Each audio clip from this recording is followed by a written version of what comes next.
The dispute between the EU, Poland and Hungary over the rule of law and minority rights is about fundamental issues, says political scientist Tanja Börzel.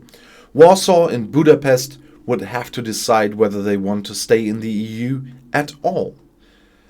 Well, the new round in the ongoing conflict between the EU and Poland.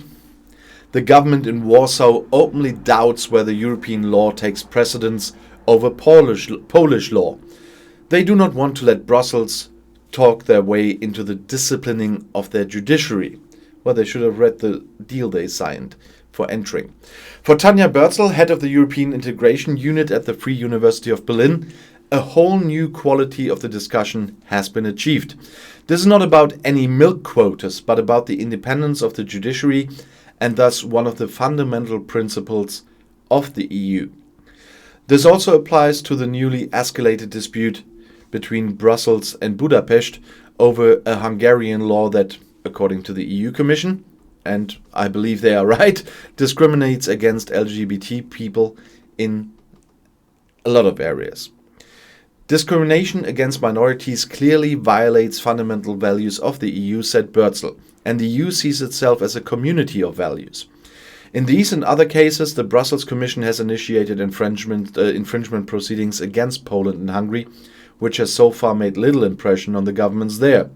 But it won't stop there, says Börzel.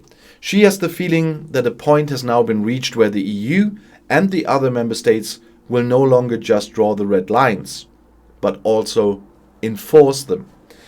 The EU Commission threatens Poland with heavy fines in the dispute over the independence of the judiciary. Another lever is the Union's Corona Reconstruction Fund. Brussels has put billions in aid applications from Warsaw and Budapest on hold for the time being. Turning the money faucet will probably not miss its effect. In the long run, pressure from sanctions is not a solution, admits Börzel. You can't impose values.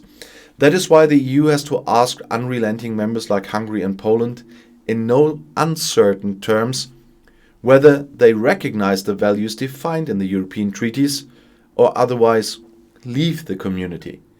Nobody is forced to stay in the European Union. Tanja Börzel considers a Polexit or Hungexit to be very unlikely. The populations of Poland and Hungary were among the most enthusiastic about Europe in the entire Union. A referendum on leaving the EU could therefore backfire for those in power. That is why the EU must take a clear stance and support the pro-European forces in the civil societies of these countries. And I'll see you in my next video. Bis gleich.